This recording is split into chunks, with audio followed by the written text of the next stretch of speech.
You are listening to the Learn English Through Football podcast.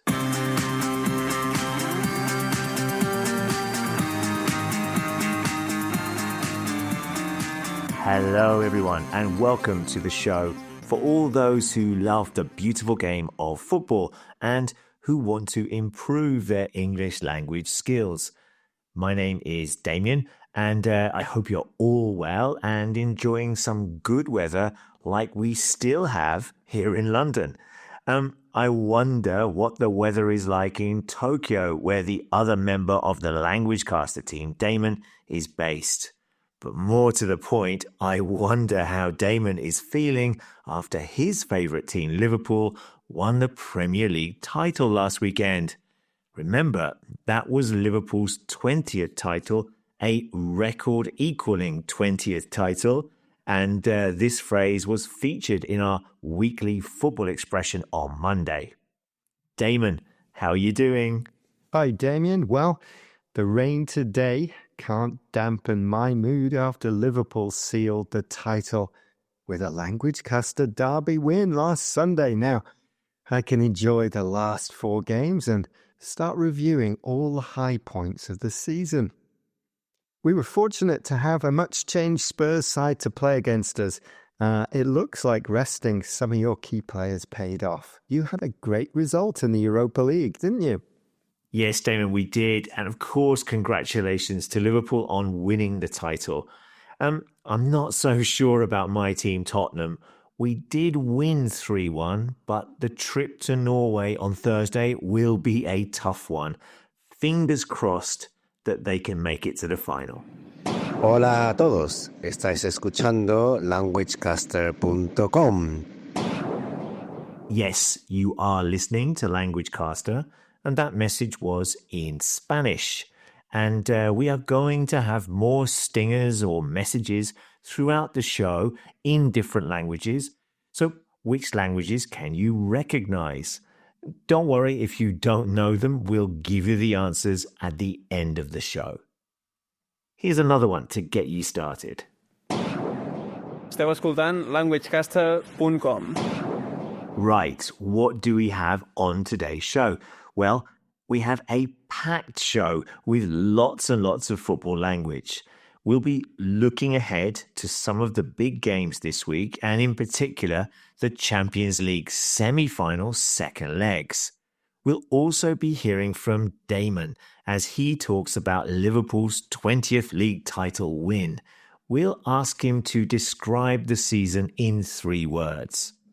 After this, we have another interview, this time with materials developer and teacher trainer James Taylor, who will be talking about his favourite football team, as well as some football language, including the phrase in and around.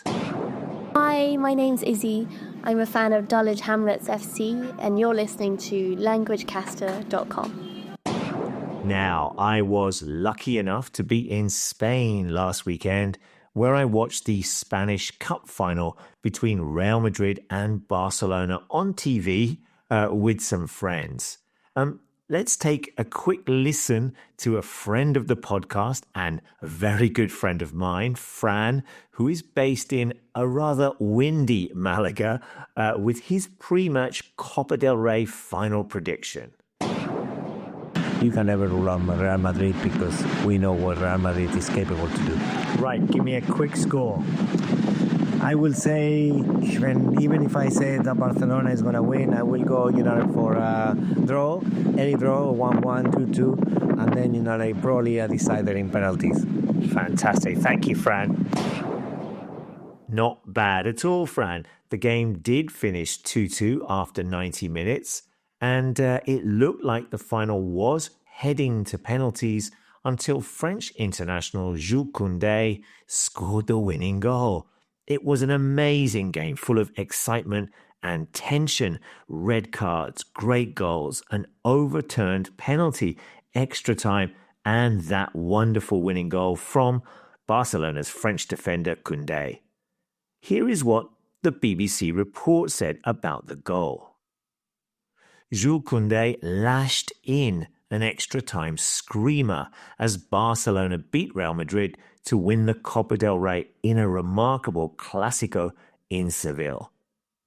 So, Koundé received the ball just outside the Real Madrid penalty area and lashed in the ball or lashed home the ball. So to lash the ball is to hit the ball really hard. So it has a similar meaning to smash the ball home, or to lash the ball home.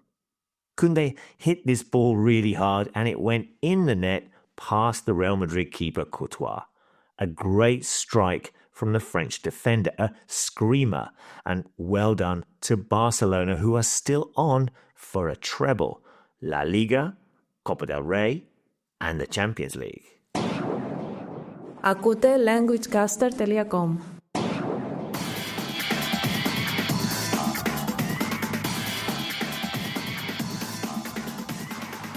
Well, Liverpool aren't chasing a treble or even a double, but they have won the league title for a record-equaling 20th time. Now, I could talk about the 5-1 win over Tottenham all day long, but Damon has asked me to sum up Liverpool's title win in 3 words. A difficult job, but here goes. First is perch. Liverpool's heyday, when they were winning lots of trophies, were in the 1970s and 1980s. They were certainly the most successful side in England and seemed to win titles and cup competitions every year. Until Manchester United and Alex Ferguson took over as the English game's powerhouses. The United manager famously said his greatest challenge was knocking Liverpool right off its fucking perch, excuse my language, meaning he wanted to replace Liverpool as the dominant side. He succeeded, but with the 20th title and more major silverware than Manchester United, Liverpool are back on their perch. My second word is Klopp. The title-winning side is Jurgen Klopp's side, with Chiesa the only new signing by manager Arne Slot, and the Italian didn't play more than a handful of minutes. So, the fans owe a big debt of gratitude to the former German coach for leaving the team in such good shape for their new Dutch head coach. That's not to say Slot doesn't deserve credit, of course he does. Many managers could have wasted the opportunity given by having such a good squad by buying lots of new players, for example. But Slot won the title with the team he inherited, changing small things and slowly put his personality on the team. He also recognizes Klopp's importance with his call for the fans to sing Klopp's name after the title was won, returning the favour Klopp had given Slot last year. The last of my 3 words is tweak, which means a small change, or to tweak, make a small change.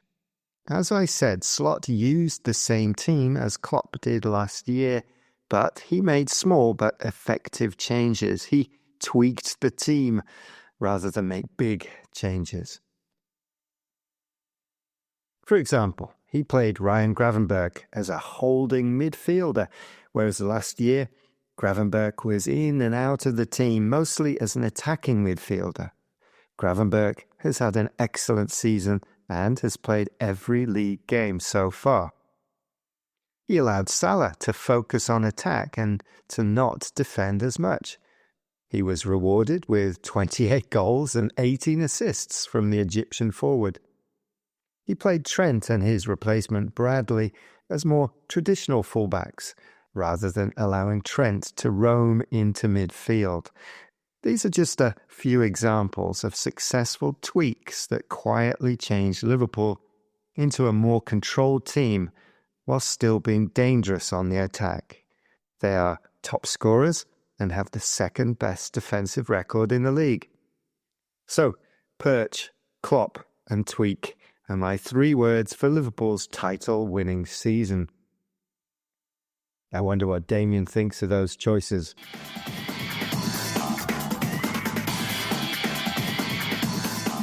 Thanks, Damon. Some really interesting choices there. I think tweak is a really good word.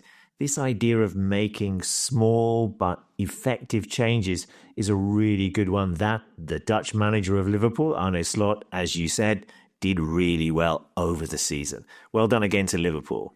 G'day, my name is Erin. I'm from Brisbane and I'm a West Ham supporter. And you're listening to languagecaster.com. Right, next up we have an interview with James Taylor, who is a freelance teacher trainer and materials developer and a big football fan, and he's based in New York. Now, before we hear from James, try and listen out for his favourite team. Which team does he support? Also, can you hear the 3 words he uses to describe this team?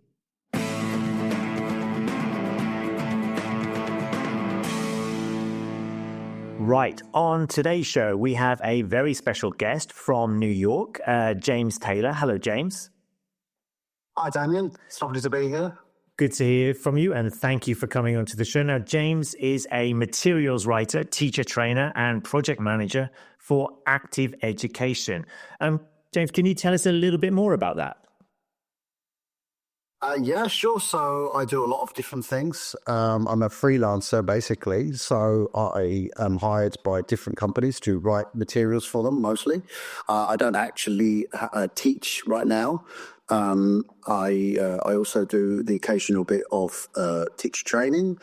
And I work as a project manager and community manager for Active Education, where we are offering support materials for young learner teachers, mostly in Brazil at the moment. Oh, fantastic. Fantastic stuff. Now, here's a very important question for all our guests. What's your favourite team? So my team, Damon, as you can see, because you have the pleasure of the visuals, is Brighton and Hove Albion. For those people who may not know Brighton, can you give us maybe 2 or 3 words to describe them for you? What do they mean for you? Okay, so in 2 or 3 words I would use to describe us. I think we're cool. I think we're a cool team. I think we are fun because our games are often very entertaining for the neutral. And I think we're ethical because we're not owned by a terrible person. We don't get our money from bad sources. We have one of the best owners in the world, I would say. As you can see, I feel pretty good about us. That's fantastic. Generally. That's fantastic. Can you, for those people who, again, may not know Brighton, how are they doing this season? Pretty well. I think you have to put it in the context, basically, which is we're a club that is 123 years old. And this is the best period of our entire history. It's happening right in the last 5 or 6 years. And since we came into the Premier League, every season we've got a little bit better. And they sometimes drive me crazy with the inconsistency. Like we'll play the worst team in the league and we'll draw or lose at home. And then the next week we'll play Arsenal away and we'll win. And they drive me mad because we could be even better. If we beat the teams we're supposed to beat, we would be in the Champions League places. But we have a chance of being in Europe next year. Up and down, but generally positive, I would say. We're in 9th as we record this. So I'm hoping we'll finish in 8th.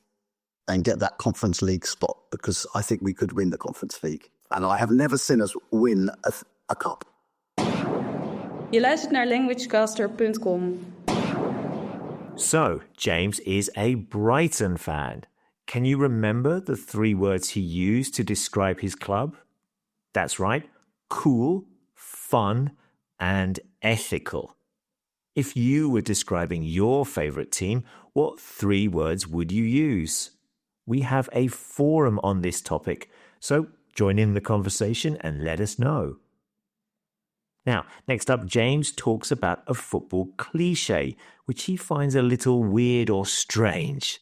It has 3 words, and 2 of them are prepositions. Okay, so it's a football language podcast for learners of English. So can we ask you a question about a football cliche or a football phrase, maybe one that you like or maybe dislike? So I did a bit of research before. I was looking at sort of football cliches and things. And it's something that came up immediately to me that I thought was really interesting is the phrase in and around, which is a really weird bit of language. And I think has come from football, really, in this use. So it's the idea that the player is in a certain area of the pitch.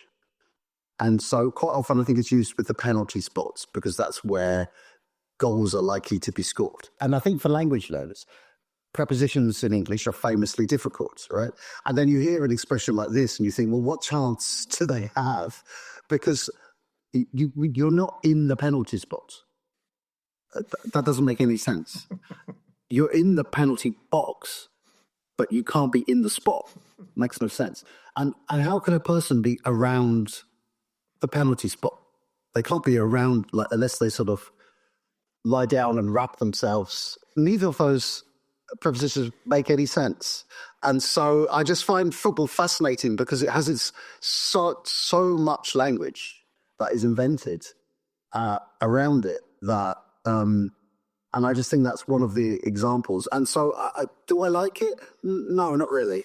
But I kind of respect it. The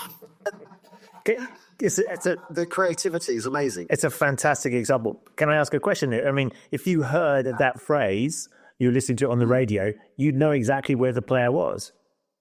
Exactly what it is. Yeah. Exactly what it means and exactly where they are. Yeah, it works as a piece of language. Yeah. But, language doesn't always make sense when it makes sense, right? Exactly. Vous écoutez languagecaster.com. Did you hear the phrase? Yep, it was in and around. In and around, especially when talking about players in the penalty area or penalty box. It's an interesting phrase indeed. Try and listen out for it when next listening to an English commentary. Right, here's another example of interesting football language from James. I'll give you another example, which is using plurals of players, right? So it would say, your Mo Salahs and your Kevin De Bruyne's of this world. Like they love, like a commentary, they love saying this kind of thing. But there's only one of those. So I think what they're trying to say is it's like players of this type. Like, and here's one example and here's another example. But they pluralize something that has never been pluralized before. And yeah, it works.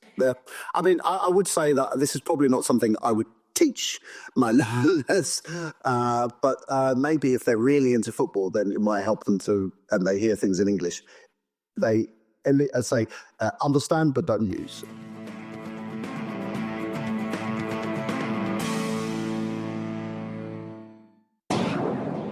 Você está escutando languagecaster.com.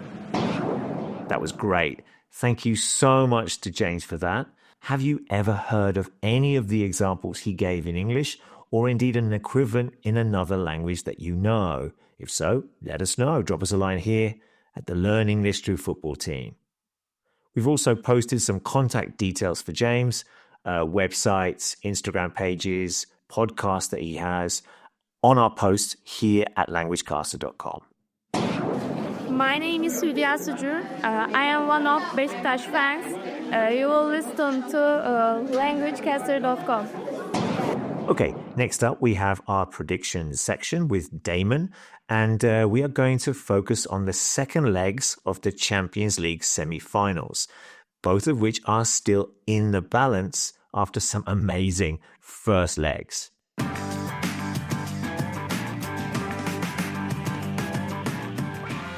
Okay, before the predictions, a big thank you from me too to James. That was really interesting, especially the use of plural names to talk about a type of player or even manager. I wonder if Slot will join the greats like your Shankleys and your Fergusons. Right, predictions. And first up is Inter versus Barcelona. Well, the first leg was a cracker, wasn't it? A 6-goal thriller. I predict more goals, as Barcelona certainly looked open at the back. I'm going for a 2-1 Inter win. Home advantage might see them sneak this one. Next is Arsenal away at PSG. The Gunners really needed a lead to take to the second leg and will be very disappointed to be behind. PSG looked in control when they needed to be, and I think this PSG side will not let this tie slip through their fingers. A 2-0 win for PSG. Does Damon agree? I wonder. Some interesting predictions there, Damon. The first leg matches were great. That Barca-Inter game was incredible. At the end of the game, I wondered how it finished 3-3. How about the second leg?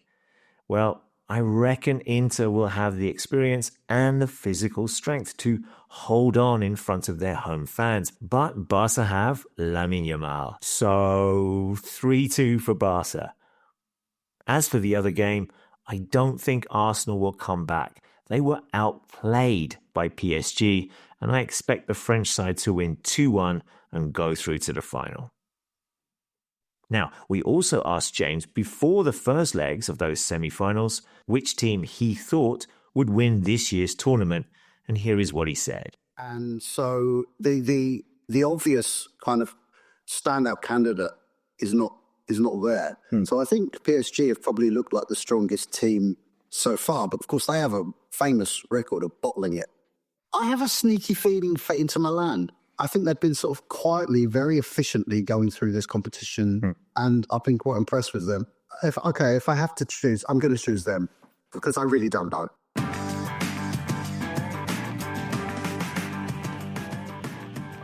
So, what do you think of all of those predictions? Let us know what you think might happen in those or indeed any other games over the weekend. And how do you think your team will do this weekend? 皆さんは languagecaster.com を聞いています。 Right, remember to contact us via email at admin@languagecaster.com if you have any questions about the language of football or if you have some feedback on our podcast. Check out our website at languagecaster.com and explore our football language forum where you can ask and answer questions about all kinds of football language. There's also a huge glossary of football terms with hundreds of expressions, phrases, and cliches about the beautiful game. And finally, please help us by spreading the word about our podcast and our site. Give us a like and follow us on social media platforms like Instagram, Facebook, Blue Sky, YouTube, and more. Bạn đang nghe languagecaster.com. Yes, you are listening to Language Caster, and that message or stinger was in Vietnamese. We also heard Italian, Greek, Catalan, Spanish, Japanese, Portuguese from Brazil, and Dutch. Thanks everyone for listening this week. We heard about the phrase lash home, which described the winning goal from the Barcelona defender Jules Koundé. Can you think of another similar expression to this one in any language that you know? We also heard Damon talk about Liverpool's title-winning season and the three terms, perch, clop, and tweak. And then, of course, we also heard from James Taylor explaining the phrase in and around, as well as the rather funny football expression that uses plural forms of names. I wonder, is there something like this in another language that maybe you know? Enjoy all the football this week. The semi-final second legs of those Champions League matches are taking place, and of course my team Tottenham play in the second leg of the Europa League semi-final in Norway. They are 3-1 up, but face a tricky trip to the Arctic Circle on a plastic pitch next Thursday, you can hear I am not confident at all. And we'll be back soon with a new football expression early next week. And we'll also be hearing more from James over the next couple of weeks. Enjoy all the football, and we'll see you soon. Bye-bye. Enjoy all the football this week. Ta-ra.